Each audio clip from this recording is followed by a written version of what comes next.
Shalom, selamat sore Bapak Ibu keluarga besar GKI Marta Gereja Purwokerto, dimanapun Bapak Ibu Saudara berada. Puji Tuhan, pada sore hari ini kita boleh berjumpa kembali di dalam kalam online. Dan marilah kita mulai kalam online pada sore hari ini bersama saya Bambang Lakso Yuwono, kita pujikan hati-hati gunakan tanganmu.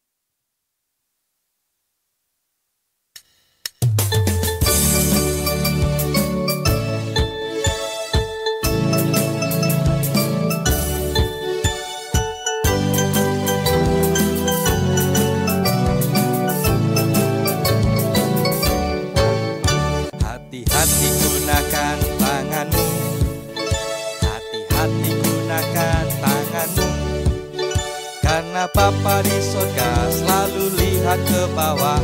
Hati-hati gunakan tanganmu.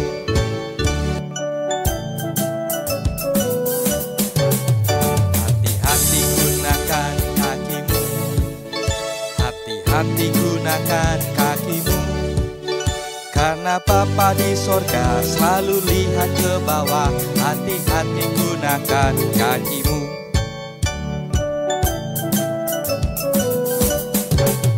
Hati-hati gunakan telingamu, hati-hati gunakan telingamu, karena Bapa di sorga selalu lihat ke bawah. Hati-hati gunakan telingamu.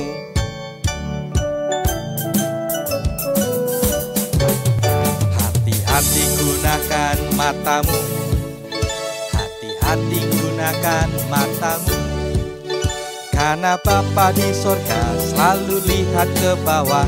Hati-hati gunakan matamu.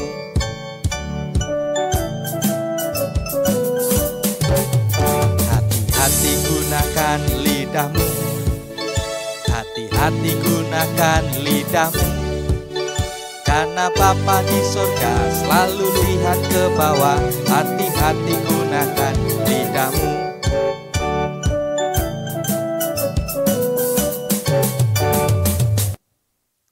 Mari Bapak Ibu kita bersatu di dalam doa. Ya Tuhan, kami mengucap syukur atas persekutuan yang indah pada sore hari ini di dalam kalam online. Dan sesaat lagi kami akan bersama-sama kembali belajar akan sabda firman-Mu. Kami mohon pertolongan kuasa Roh Kudus supaya kami semua dimampukan untuk mengerti dan juga melakukan firman-Mu itu di dalam hidup kami sehari-hari. Bersabdalah ya Tuhan, kami siap untuk mendengar pada saat ini. Di dalam nama Tuhan kami Yesus Kristus, kami berdoa. Amin. Bapak, Ibu, Saudara-saudari yang dikasihi oleh Tuhan, kalam online sore hari ini akan merenungkan dan mempergumulkan suatu tema, yaitu kendalikan lidahmu. Didasari dari surat Yakobus pasal 3 ayat 1 sampai dengan ayat yang ke-12. Dan nanti kita akan bersama-sama membahasnya bagian demi bagian. Nah, Bapak, Ibu, Saudara, tentu sudah tidak asing ketika kita berbicara tentang lidah. Lidah merupakan indera pengecap yang terdiri dari sejumlah bagian dan memiliki berbagai macam fungsi. Kita masing-masing memiliki lidah. Dan sebagai indera pengecap, lidah ini bisa merasakan baik rasa asin, manis, asam, maupun rasa pahit. Sehingga ketika kita menikmati makanan dan minuman, kita bisa tahu apakah makanan atau minuman ini keasinan, atau cukup, atau hambar. Atau bisa manis, asam, dan pahit. Nah, menariknya Bapak Ibu Saudara, ternyata fungsi lidah tidak hanya sebagai indera pengecap saja untuk merasakan saja. Namun fungsi lidah yang lain adalah membantu kita berkomunikasi. Karena lidah bekerja sama dengan bagian mulut yang lainnya akan membentuk huruf atau kata dan bahkan kemudian kalimat yang diucapkan, dan pada akhirnya kita sebagai manusia bisa berkomunikasi, berbicara, berdialog satu dengan yang lain. Dan disinilah Kita belajar mulai dari bayi untuk mengucapkan kata A, I, U, E, O. Dan bahkan kata pertama dari bayi biasanya mama atau papa, ya. Karena biasanya itu kata yang mudah diucapkan. Nah, Bapak Ibu Saudara, menarik bahwa kalau kita tahu bahwa lidah bekerja sama dengan bagian mulut yang lain bisa mengucapkan kata-kata, tahukah kita bahwa kata-kata yang diucapkan oleh seorang wanita dan pria itu bisa berbeda. Seorang profesor psikiatri di Universitas California di San Francisco bernama Lowan Brizendine ini pernah menulis buku berjudul The Female Brain. Menariknya, di buku tersebut, profesor ini mengatakan bahwa wanita berbicara sekitar 20.000 kata per hari. Sementara pria berbicara sekitar 7.000 kata per hari. Menarik ketika kita bisa mencermati bersama-sama bahwa Profesor Lowan ini menjelaskan kepada kita melalui penelitiannya bahwa ternyata manusia baik wanita dan pria mengucapkan kata-kata bisa berpuluh ribu dan bahkan di dalam kesehariannya akan mengucapkan kata-kata itu dan rata-rata sekitar 15.000 kata. Menarik. Dan kalau kita soroti bahwa kata-kata tadi yang dibentuk oleh lidah bekerja sama dengan bagian mulut yang lain, rupa-rupanya lidah ini bisa mengucapkan kata-kata yang dapat melukai orang lain. Ya. Kalau biasanya kita melukai orang lain menggunakan benda tumpul atau benda tajam, membuat memar atau bisa membuat berdarah, namun dengan lidah kita bisa melukai tanpa membuatnya berdarah-darah ataupun menjadi lebam. Bahkan lidah ini yang sangat tajam perkataannya bisa membuat orang mati, bunuh diri oleh karena ia merasakan bullying yang sangat mendalam di dalam kehidupannya. Nah, oleh karena itu pada sore hari ini mari kita bersama-sama belajar tentang lidah supaya kita bisa mengendalikan lidah dengan sungguh-sungguh. Mari kita bahasnya bagian demi bagian. Di dalam Yakobus 3 ayat 1 dan 2 dikatakan demikian. Saudara-saudaraku, janganlah banyak orang di antara kamu mau menjadi guru. Sebab kita tahu bahwa sebagai guru kita akan dihakimi menurut ukuran yang lebih berat. Sebab kita semua bersalah dalam banyak hal. Barang siapa tidak bersalah dalam perkataannya, ia adalah orang sempurna yang dapat juga mengendalikan seluruh tubuhnya. Bapak Ibu Saudara yang dikasih oleh Tuhan, menarik sekali surat Yakobus ayat 1 tadi dikatakan supaya jangan banyak orang di antara kita menjadi guru. Tentu saja ayat ini tidak ingin menghalang-halangi kita yang memiliki potensi, kemampuan, keterampilan di dalam mengajar untuk kemudian memilih profesi menjadi seorang guru atau menjadi seorang pengajar. Tidaklah demikian sebenarnya. Namun penulis surat Yakobus memiliki alasannya sendiri mengapa di antara kita ini jangan untuk mengambil profesi sebagai seorang guru atau mengambil sikap sebagai seorang guru.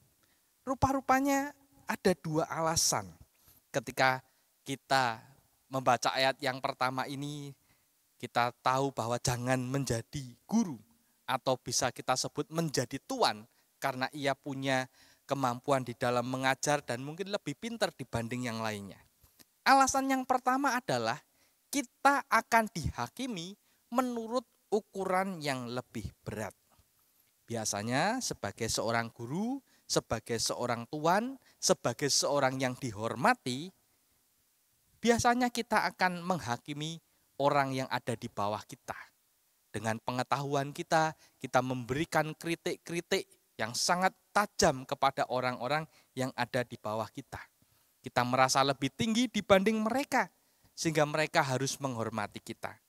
Tetapi tahukah, ketika kita menjadi guru, sebenarnya kita pun akan dihakimi menurut ukuran yang jauh lebih berat. Karena Tuhan akan menghakimi kita dengan apa yang pernah kita hakimi kepada orang lain.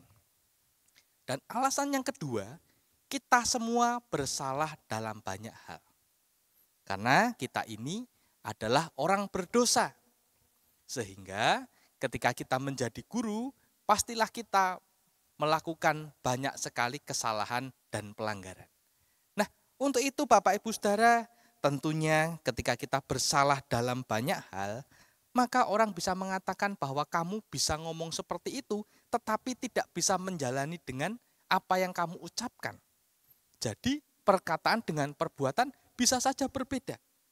Nah, sehingga inilah maksud dari surat Yakobus ini mengatakan jangan menjadi guru, jangan menjadi tuan yang suka menghakimi, mencela orang lain yang ada di sekitarnya, yang mungkin mereka memang berbuat kesalahan, namun kita meninggikan diri terhadap mereka.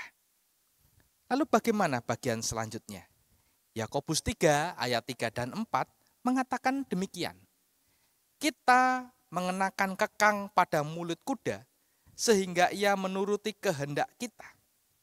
Dengan jalan demikian, kita dapat juga mengendalikan seluruh tubuhnya. Dan lihat saja, kapal-kapal walaupun amat besar dan digerakkan oleh angin keras, namun dapat dikendalikan oleh kemudi yang amat kecil menurut kehendak juru mudi. Penulis surat Yakobus ini menjelaskan kepada kita bahwa seekor kuda, bahkan seekor kuda yang liar, itu akan dikenakan kekang pada mulutnya, supaya kuda ini bisa dikendalikan ketika mulutnya ini dikekang. Sehingga walaupun yang dikekang itu mulutnya, tetapi seluruh tubuh kuda ini bisa dikendalikan oleh joki atau pengemudinya. Menarik sekali. Padahal bagian ini adalah bagian yang kecil. Dan kita bisa melihat penunggangnya bisa mengendalikan. Dan contoh yang lain, surat Yakobus ini menjelaskan kepada kita bagaimana kapal-kapal yang begitu besar itu, yang bisa digerakkan oleh angin, yang layarnya itu juga besar, ternyata justru dikemudikan dengan kemudi yang kecil. Jadi ketika juru mudi ini mau ke kanan, maka kemudinya akan dibelokkan ke kanan. Akan ke kiri, dan itu kemudinya kecil. Padahal kapalnya begitu besar, layarnya begitu besar. Sehingga kapal ini bisa dikendalikan seutuhnya oleh sang juru mudi. Nah, di sini kita tahu bahwa bagian yang kecil pun ketika dikendalikan bisa mengendalikan seluruhnya. Nah, bagaimana dengan lidah? Ayat 5 dan 6 memberikan gambaran kepada kita. Demikian juga lidah, walaupun suatu anggota kecil dari tubuh, namun dapat memegahkan perkara-perkara yang besar. Lihatlah, betapapun kecilnya api, ia dapat membakar hutan yang besar. Lidah pun adalah api. Ia merupakan suatu dunia kejahatan dan mengambil tempat di antara anggota-anggota tubuh kita sebagai sesuatu yang dapat menodai seluruh tubuh dan menyalakan roda kehidupan kita. Sedang ia sendiri dinyalakan oleh api neraka. Bapak Ibu Saudara yang dikasihi oleh Tuhan, penulis surat Yakobus mengatakan demikian juga lidah kita.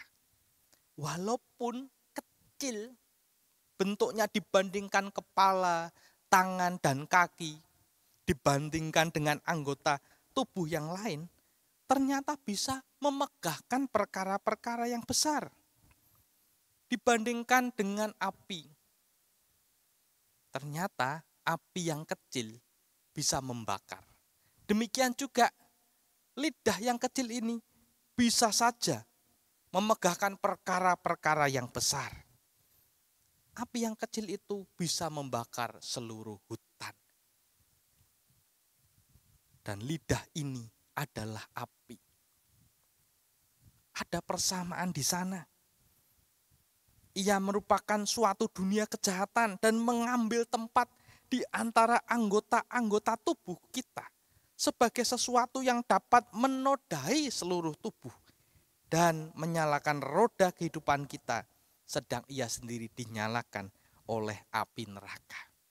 Dan rupa-rupanya walaupun lidah ini merupakan bagian yang kecil dari tubuh, namun bisa menyeret seluruh kehidupan kita kepada kesesatan, kepada kejahatan. Nilah setitik rusak susu sebelanga. Disinilah kita tahu bahwa lidah ini ternyata punya potensi yang luar biasa besar. Dan kalau kita tidak hati-hati, ia seperti api yang dapat membakar hutan begitu cepatnya. Dan ketika kobaran api sudah begitu besar, dampak yang dihasilkannya akan sangat parah dan merusak. Kemudian di ayat yang ke-7 dan ke-8, surat Yakobus juga menjelaskan kepada kita.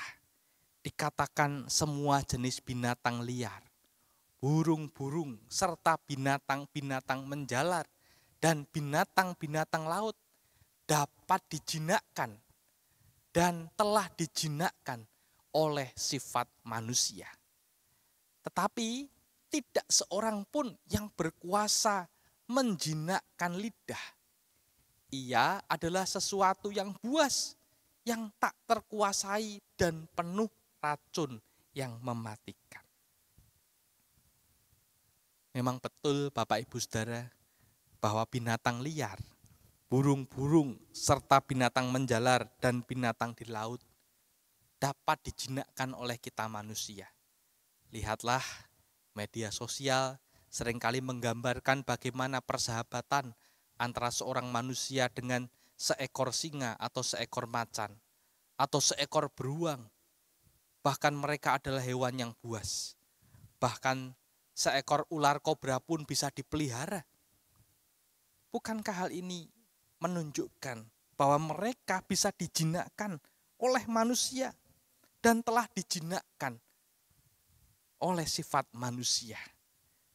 Namun menariknya surat Yakobus justru mengatakan bahwa tidak seorang pun yang berkuasa menjinakkan lidah. Kalau itu dijinakkan dengan kekuatan sendiri.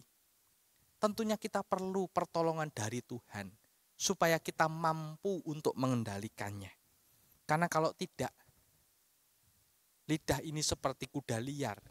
Ketika kita menaikinya, kuda liar ini akan membanting kita, menjatuhkan kita, atau bahkan membawa kita pergi, berlari begitu kencang, sehingga bisa saja kita mengalami kecelakaan. Tidak ada seorang pun yang berkuasa menjinakkan lidah. Ia adalah sesuatu yang buas, yang tidak terkuasai, dan penuh racun yang mematikan. Melalui ayat ini, surat Yakobus ini tidak sedang ingin mengatakan bahwa ini adalah hal yang mustahil. Bukan seperti itu. Mustahil kalau kita hanya mengandalkan kekuatan sebagai manusia. Tetapi ketika Tuhan ikut bekerja di dalam hidup kita, ketika kita tunduk kepada Tuhan dan berusaha berdoa, mengendalikan lidah, tentu tidak ada yang mustahil bagi Tuhan. Di dalam ayat 9 dan 12, surat Yakobus menceritakan kepada kita demikian. Dengan lidah kita memuji Tuhan Bapa kita. Dan dengan lidah kita mengutuk manusia yang diciptakan menurut rupa Allah. Dari mulut yang satu keluar berkat dan kutuk. Hal ini saudara-saudaraku tidak boleh demikian terjadi. Adakah sumber memancarkan air tawar dan air pahit dari mata air yang sama? Saudara-saudaraku, adakah pohon ara dapat menghasilkan buah zaitun dan adakah pohon anggur dapat menghasilkan buah ara, demikian juga mata air asin tidak dapat mengeluarkan air tawar. Bapak Ibu Saudara, ketika kita memiliki lidah yang merupakan salah satu anggota tubuh kita yang walaupun kecil punya potensi yang luar biasa. Tidak boleh terjadi lidah yang satu ini mengucapkan kata-kata pujian untuk Tuhan. Namun sementara kita memuji Tuhan, ternyata lidah kita juga kita sering gunakan untuk mengutuk. Dan seharusnya ini tidak boleh terjadi di dalam kehidupan kita. Karena Tuhan yang menciptakan kita yang sempurna itu menginginkan kita melakukan perbuatan baik. Jangan sampai puji-pujian kita kepada Tuhan justru dinodai, diracuni oleh perkataan-perkataan kita yang buruk, yang mengutuk. Baik mengutuk Tuhan maupun mengutuk sesama kita manusia. Kita merendahkan mereka, kita mencela mereka, kita bahkan menyeret mereka menuju kematian ketika kita membuli mereka. Nah, Bapak Ibu Saudara, surat Yakobus juga menjelaskan kepada kita dengan sebuah pertanyaan. Adakah sumber memancarkan air tawar dan air pahit dari mata air yang sama? Karena tidak mungkin sumber akan memancarkan air yang berbeda sekaligus air tawar dan air pahit. Gak ada. Pasti salah satu. Kalau tawar ya tawar, kalau pahit ya pahit. Kemudian penulis surat Yakobus juga mengatakan, adakah pohon ara yang dapat menghasilkan buah zaitun? Dan adakah pohon anggur dapat menghasilkan buah ara? Artinya tidak bisa ketika itu tidak selaras. Buah zaitun tentu saja dihasilkan dari pohon yang lainnya, bukan pohon ara. Pohon ara akan menghasilkan buah ara. Nah, Bapak Ibu Saudara, artinya perlu keselarasan sinkronisasi dengan apa yang kita ucapkan itu. Sehingga apa yang kita ucapkan itu sungguh-sungguh sesuatu yang positif, puji-pujian untuk Tuhan, dan bukan justru perkataan-perkataan yang akan menimbulkan perselisihan, bahkan pertengkaran di antara kita manusia. Bahkan pertengkaran, permusuhan dengan Tuhan. Untuk itu kita perlu belajar melalui surat Yakobus ini. Yuk, mari kita sama-sama ketika kita memiliki lidah, anugerah Tuhan memberi kita lidah yang punya potensi yang luar biasa besar ini. Mari kita kendalikan lidah kita sungguh-sungguh. Karena lidah ini diciptakan Tuhan untuk memuliakan namanya, memuji-muji namanya. Lidah diciptakan oleh Tuhan untuk membawa sukacita, damai sejahtera dalam hidup kita. Khususnya bersama dengan orang-orang yang ada di sekitar kita. Ketika kita bersekutu, kita berada di tengah komunitas, kendalikan lidah kita. Ucapkan perkataan-perkataan yang membangun. Ucapkan perkataan-perkataan yang menghibur mereka. Dan ketika mereka salah, tentu kita akan mengatakan dengan penuh cinta kasih, menegur dengan kasih, memberikan solusi. Itu yang jauh lebih penting daripada perkataan kita menghakimi mereka. Dengan lidah, kita mampu melakukan perbuatan-perbuatan yang besar. Karena dengan lidah yang kecil ini, seperti api yang dapat membakar hutan, maka lidah yang kecil ini, api ini, bisa menyemangati, membakar semangat orang-orang yang ada di sekitar kita. Mereka yang lama undur, mereka bisa disemangati untuk kembali bersekutu bersama dengan kita. Dengan lidah, kita bisa bersaksi, karena kita adalah kitab yang terbuka. Dengan lidah kita bisa melayani. ketika kita memberikan perkataan-perkataan yang justru ingin mereka dengarkan dan mereka butuhkan. Maukah saudaraku, kita masing-masing mengendalikan lidah kita di dalam hidup ini, khususnya di tengah keluarga, di tengah masyarakat, di tengah kehidupan berjemaat, dan juga bahkan di tengah kehidupan bernegara kita. Jika kita mau, mari kita mohon kepada Tuhan supaya kuasa Roh Kudus menerangi hati dan pikiran kita untuk dapat memilih kata-kata yang akan kita ucapkan kepada orang-orang yang ada di sekitar kita. Tuhan memberkati kita. Amin. Mari kita berdoa. Bapa di sorga, kami mengucap syukur Tuhan untuk berita firman Tuhan yang kami dengar. Kami mau Tuhan mengendalikan lidah kami, yang walaupun kecil, ketika tidak dikendalikan dapat merusak seluruh tubuh kami. Bahkan hubungan kami dengan Tuhan dan sesama bisa menjadi rusak oleh perkataan-perkataan kami yang boleh dibentuk oleh lidah kami. Ternyata perkataan-perkataan yang buruk yang tidak berkenan kepada Tuhan. Untuk itu kami mohon kuasa Roh Kudus senantiasa menaungi kami semua, menerangi hati dan pikiran kami, supaya perkataan-perkataan yang kami ucapkan kiranya perkataan yang berguna, yang bermanfaat, yang membangun, yang menghibur, yang menguatkan mereka. Kami percaya Tuhan, Engkau akan memampukan kami untuk dapat melakukannya.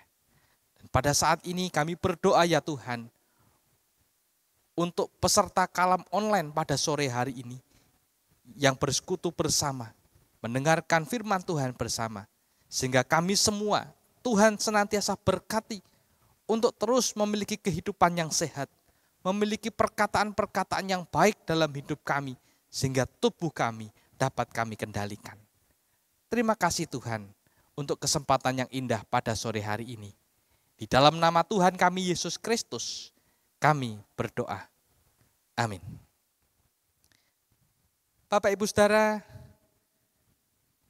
ada informasi untuk kita semua pada saat ini, yaitu bahwa kalam akan diselenggarakan secara hybrid, yaitu akan ada pelaksanaan kalam secara onsite atau di tempat di GKI Marta Dirija Purwokerto, dan akan dimulai minggu depan, tanggal 1 Februari 2024 jam 18.30 WIB atau setengah 7 malam.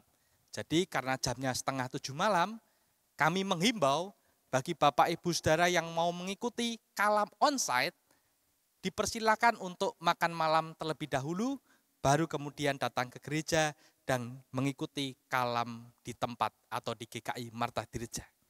Namun bagi Bapak Ibu Saudara yang berada di luar kota dan merindukan untuk mengikuti kalam secara online, maka jangan khawatir, karena kalam onsite ini akan kami siarkan secara online atau streaming, dan bahkan kami merencanakan untuk bisa diberi kesempatan tanya jawab, sehingga nantinya ada interaksi ketika kita bersama-sama bersekutu di dalam persekutuan kalam. Kiranya pengumuman ini dapat menjadi perhatian untuk kita semua. Sampai jumpa di dalam kalam minggu depan. Tuhan Yesus memberkati. Amin.